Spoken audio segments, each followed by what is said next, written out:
Aumentar a exposição dos fundos a ativos externos, apostar na desinclinação da curva de juros. Essas são algumas estratégias usadas pela BV Asset para enfrentar o atual cenário de inflação e risco político em alta. Para comentar essa e outras estratégias, o programa Cabeça de Gestor recebe Luiz Armando Cedrani, diretor de investimentos dessa gestora, que tem mais de 44 bilhões de reais sob gestão. Eu sou Carlos Cotorno, jornalista do Broadcast. Hoje é 23 de fevereiro de 2021 e começa agora o programa Cabeça de Gestor. Cedrani, a semana começou bem tumultuada com a troca de comando da Petrobras e a promessa do Palácio do Planalto de novas mudanças. Como é que ficam as estratégias da gestora? O momento exige aumentar a proteção nas carteiras. Qual é a visão de vocês? A nossa visão é que as turbulências políticas elas deverão continuar nesse curto e médio prazo no país. Lembrando que há mais ou menos 18 meses a gente já começa a olhar de fato a velocidade, a questão da corrida presidencial. Então, acho que o grande ponto agora, e que a gente já vinha se protegendo no passado recente, é a mudança, né, dos portfólios. Como a gente vinha, principalmente até 2018, 2019, uma concentração grande no Brasil. Então, nesse período, aumentamos a concentração, aumentamos a exposição a mercado internacional, a ativos internacionais, onde todo esse risco político, essas mudanças abruptas que acabam acontecendo no Brasil, elas acabam, de alguma forma, sendo mitigadas. Nesse momento, né, de extrema volatilidade no mercado, de um desconto muito forte em alguns papéis e até nas próprias ativos financeiros brasileiros, a gente acha que é melhor aguardar um pouco que a gente tem e, eventualmente, fazer um ou outro ajuste olhando sobre o lado mais tático. Lembrando que, por mais que a gente tenha tido na sexta-feira uma questão envolvendo Petrobras, eventualmente, até pela própria fala do presidente, alguma mudança quando a gente no setor elétrico, é importante lembrar que algumas coisas também vêm andando no Congresso Nacional. Então, eu acho que essa dificuldade de previsão do cenário brasileiro já era alguma coisa esperada e deve continuar aí no médio prazo, pelo menos.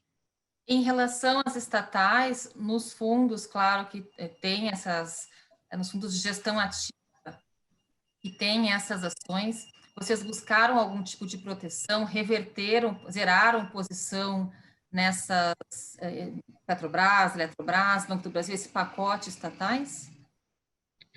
A gente sempre adotou uma postura um pouco mais neutra em relação às estatais. Então, a gente sempre procurou ter uma leve exposição over ou under, quando a gente fala principalmente dos fundos de ações, né? Eventualmente, dependendo principalmente do cenário, do papel, de questões de valuation, questões da própria geração de caixa das companhias ou do próprio momento desse papel, a gente vai tentando oscilar essa participação nos fundos de equity. Não é alguma coisa que vão estar muito comprados, nem também zerados nas estatais, justamente para tentar escapar da volatilidade. Porque da mesma forma que troca o presidente da Petrobras, que também sairia ou venceria seu mandato daqui a mais ou menos um mês, né, no final de março, dia 20 de março. Também pode acontecer alguma reviravolta pelo outro lado. Então, a gente acha que não é um risco que a gente deveria tomar, dependendo, obviamente, do momento de preço e do momento da atividade da política brasileira, né? Que hoje talvez seja o grande fator de risco de todos os mercados, né? Hoje vocês têm uma exposição de mais ou menos 50% do risco está no mercado externo, é isso, né? Quando a gente... desculpa. Não, quando a gente fala dos fundos multimercados... No que vocês estão investindo lá fora? São ETFs? São fundos de fundos no exterior? Diretamente em ações? A gente pode dividir nossa estratégia em ativos fora do país, basicamente, em duas grandes peças. Os fundos multimercado e os fundos que são especializados ou focados em ativos no exterior. Quando a gente fala dos fundos multimercado, hoje, aproximadamente 50% do nosso risco está alocado em ativos brasileiros e 50% do risco em ativos internacionais. Dentro desse universo de ativos internacionais, a gente tem exposição tanto em equity, quanto em moedas, quanto também em renda fixa. Então, é um portfólio relativamente pulverizado, diversificado, com uma aposta muito clara no crescimento econômico dos mercados globais, né, com foco nos Estados Unidos e também na Ásia, e além disso tudo, com uma, não mudança estrutural, mas vamos dizer assim, um ajuste estrutural provocado principalmente pela redução do número de casos de coronavírus, de reabertura e de, vamos dizer assim, equalização da atividade global durante principalmente o segundo semestre de 2021. Então, essa é uma estratégia, a gente foca em determinadas classes de ativos que a gente acha mais interessantes. Então, moedas de países desenvolvidos que, eventualmente, se beneficiem de um ciclo de crescimento econômico interessante no mundo. Como, por exemplo, o euro e a libra? Ou que outros? Euro, libra, o dólar canadense, o dólar australiano. Então, tem uma diversidade ali de moedas, né, que tem os seus momentos principalmente as questões macroeconômicas globais favorecendo o desempenho desses ativos, ou seja, que é um pouco mais previsível sob a ótica de alocação de recursos, né? Moedas emergentes, vocês estão vendidos? Como é que vocês não estão posicionados em emergentes? A gente tem, sim, algumas moedas emergentes, focado muito, principalmente na América do Sul, tá certo? Mas um pouco de México, contra principalmente a moeda da África do Sul, né? Mas aí é uma questão muito mais tática do que propriamente estrutural, aproveitando um momento de mercado quando a gente fala dessas moedas, né? E aí, quando a gente fala dos outros ativos, ações, a gente acredita muito nas questões relacionadas ao consumo global, ao consumo mais discricionário,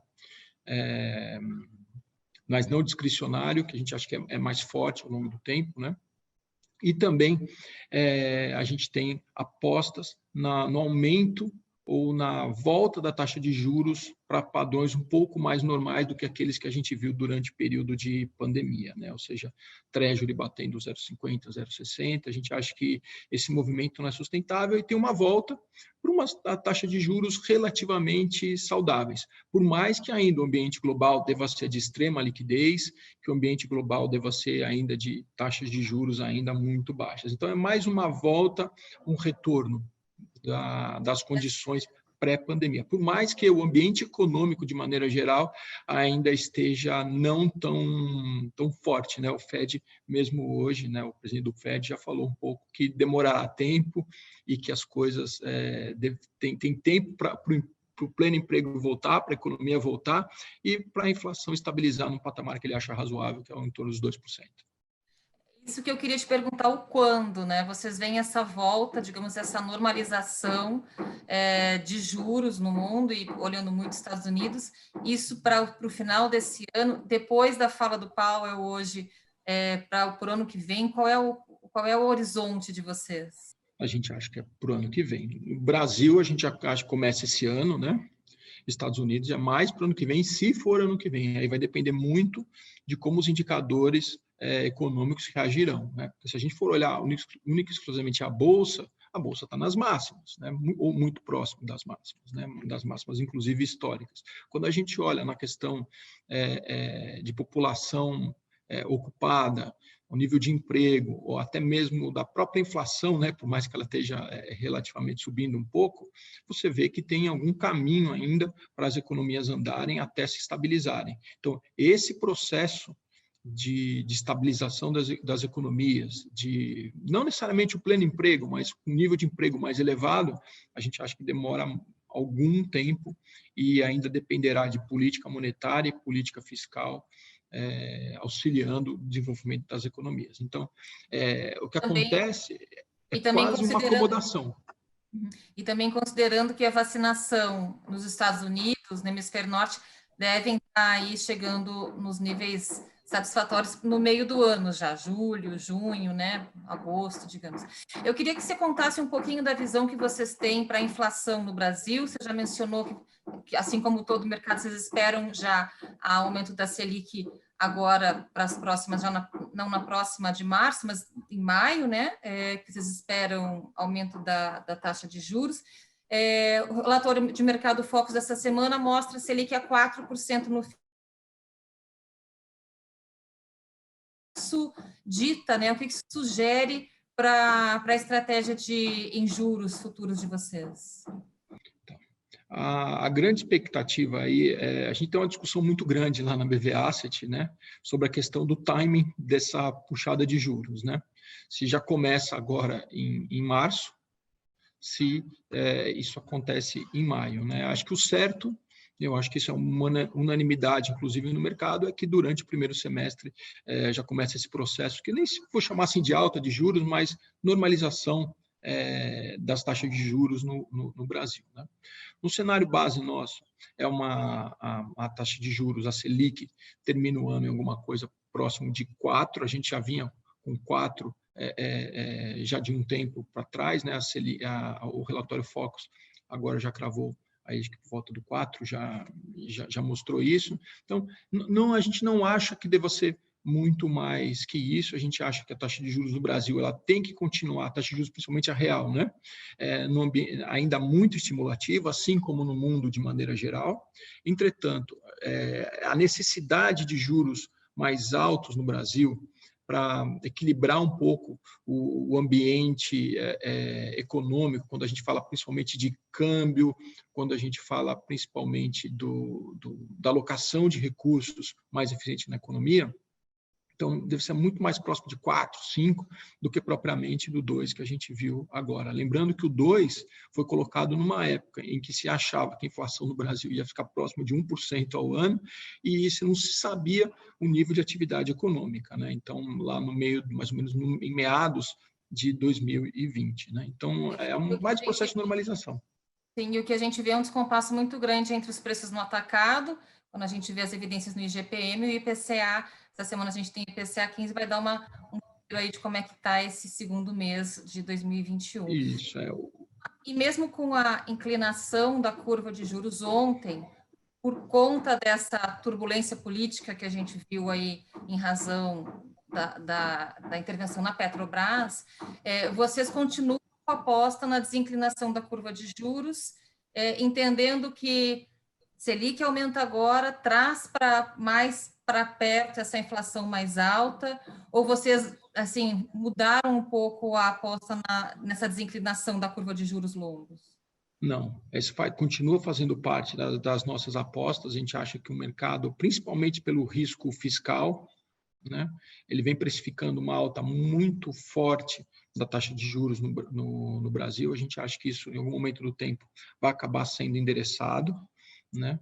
Mas, obviamente, não é uma das grandes apostas da carteira, né? A carteira é diversificada, então uma porcentagem disso acaba sendo dedicada para uma operação, para a posição de risco de desinclinação da taxa de juros. A gente acha que existe sim a chance de vir alguns movimentos do governo em que você reduz um pouco esse risco fiscal. Obviamente que não é estratégia dominante, obviamente a gente sabe do risco político que esse tipo de aposta carrega, né? Principalmente por conta dessa questão, vamos dizer, que depende do Congresso, depende da aprovação de medidas, depende do crescimento econômico.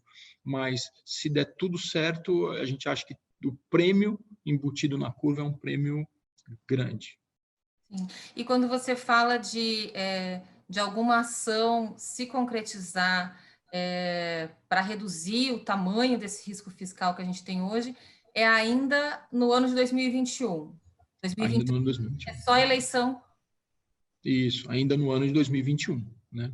Porque quando a gente chegar, principalmente depois do carnaval de 2022, ali no final, vamos dizer assim, do primeiro trimestre, já se começa a discussão, já existe, né? Mas se começa a ganhar cada vez mais corpo toda a discussão em relação à própria ou reeleição ou a corrida presidencial. E isso, obviamente, que por mais que não esteja tão claro, principalmente durante o segundo tri, no terceiro tri do ano que vem, isso começa a ganhar força e vai acabar no noticiário e vai acabar dominando, de fato, toda a agenda parlamentar. Então, tem que ser agora. E se for olhar, assim, algumas coisas estão andando, desculpa. A questão do Banco Central, a questão da PEC emergencial, que parece que vai ser votada quinta-feira. E falar que não teve nenhum avanço também não é correto. Falar que teve avanço ideal não é. E falar que tem uma questão de volatilidade política também no preço também é verdade. Então, você tem aí muita coisa acontecendo que, no final das contas, está se refletindo na volatilidade dos ativos brasileiros. Então, até por isso, a questão, vamos dizer assim, da alocação fora do país, de olhar outros tipos de risco para compor a carteira, é fundamental, acho que nesse momento e durante os próximos anos no Brasil, mesmo porque a taxa de juros no país está uma taxa de juros baixa. E, além disso, a gente até tem, falando um pouco, né, no começo da nossa conversa, a gente vem, ao longo do tempo, dando, principalmente para os nossos clientes do private, algumas oportunidades de investimento voltadas ao exterior e principalmente em equities. Então, a gente tem um fundo que foi muito legal, que é o Global Allocation, né, o Top Manager Global Allocation, que é um fundo de equities, rendeu quase 50% ano passado, né? Um pedaço pelo próprio desempenho de equities e uma parte, obviamente, pelo câmbio. É um fundo de ações ou ele é um fundo de fundos de equities de lá fora? É um fundo de fundos de ações que são gestores que aplicam, que a gente seleciona alguns gestores que fazem recursos, que fazem aplicações, que fazem alocações em ações de ótica global, e, além disso tudo, a gente faz algumas alocações táticas em setores específicos.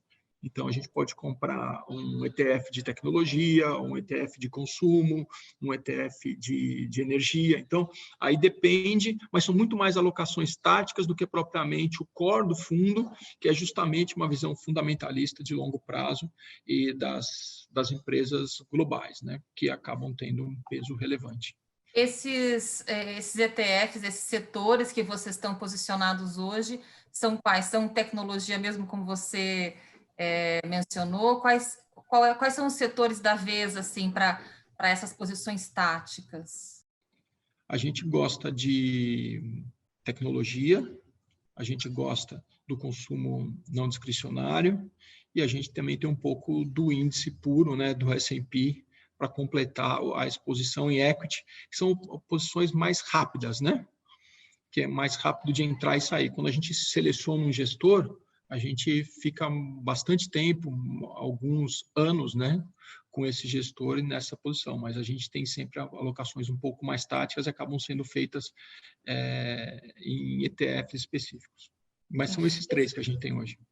Esse é um negócio, oferecer fundos para os clientes da BV Asset que investem no exterior. É um negócio grande já para o tamanho da Asset, é um negócio pequeno, mas que está crescendo, que vocês veem que é um segmento que vai andar muito. Qual é a tua avaliação? Na minha avaliação, é um segmento que ainda é pequeno, ele deveria crescer muito mais. Eu acho que essa questão da exposição global, ela é um movimento que apenas começou no Brasil, né? E eu acho que ele vai ganhar corpo, vai ganhar peso no portfólio dos investidores locais, né? A gente precisa lembrar também, né, que se acaba tendo, que acaba sendo ajudado, principalmente ano passado, pela própria valorização do dólar e a valorização, principalmente, das bolsas americanas de tecnologia. Então, quando você compõe a valorização das bolsas, das ações de tecnologia, junto com espetacular, né? E por mais que a gente fale assim, não sei quando se repete, eles continuam subindo, etc., mas foi um ano atípico, né? Foi um ano bem atípico, sob N aspectos, né? Com certeza. Cedrani, só para finalizar, você mencionou, a gente começou a conversa falando de risco político, você mencionou a questão do risco fiscal e a PEC emergencial, que tem tudo para ser votado nessa semana, provavelmente quinta-feira. A Minuta, o broadcast acabou de publicar alguns highlights, e ali há a possibilidade de gastos superar os 40 bilhões, eventualmente o teto não ser cumprir, enfim, tem ali alguns pontos que geraram dúvida numa primeira leitura. Qual a avaliação que vocês têm desse texto que está para ser apresentado, está para ser votado, enfim, avaliado no Congresso? Eu confesso que eu não tive tempo de discutir em detalhes a minuta, tá certo? Mas, assim, eu acho que só o encaminhamento da discussão é mais positivo do que a especulação. Você coloca no papel as ideias, né? E aí você vai ter a questão da reação do mercado, a questão da própria reação dos parlamentares, a reação dos políticos e da sociedade como um todo, né? Por mais que seja rápido. Então, eu acho que só endereçar o problema já é bom, porque você, de alguma forma, já colocar um limite, eu acho que é bom. Mas é bom em que ambiente? No ambiente em que você já está relativamente estressado. Porque se a gente voltar 2, 3 meses para trás, assim, você falava da questão da manutenção do teto de gastos, da manutenção da não necessidade de novos auxílios. Então, algumas coisas já foram para o preço. Eu acho que essa limitação, no final das contas, tende a ser mais saudável do que deixar completamente aberto, por mais que não seja o ideal. E a gente vê isso recorrentemente no Brasil. A questão da Petrobras, a questão do setor elétrico, a questão do aumento de gastos do setor público como um todo. Então, acho que tem que ver alguma coisa, a gente tem que entender também a evolução do Brasil e por que o Brasil tem o nível de risco que tem, a volatilidade que tem. Então, eu acho que é ainda um país em construção, é um país que tem muita oportunidade, mas que tem a sua volatilidade natural. E que não é diferente dos outros países da América Latina, né? A gente não é um bicho completamente diferente, né? Porque se você olhar o que aconteceu na vacina no Peru, na Argentina, caiu o ministro porque vacinou quem não podia vacinar. Então, é uma coisa assim que é, infelizmente, comum. Sim, não acontece só aqui, né? Cedrani, muito obrigada pela entrevista. Carla, obrigado. Obrigado a todos. Espero que os mercados voltem com força e que o Brasil consiga crescer e, de fato, gerar emprego, gerar renda, que é um dos objetivos do mercado, é um objetivo nosso. Com certeza. Bom, então a gente encerra aqui o Cabeça de Gestor. O apoio técnico foi do Bruno Negueirão, que é da TV Estadão. A gente se vê no próximo programa. Muito obrigada e até lá. Obrigado, cara.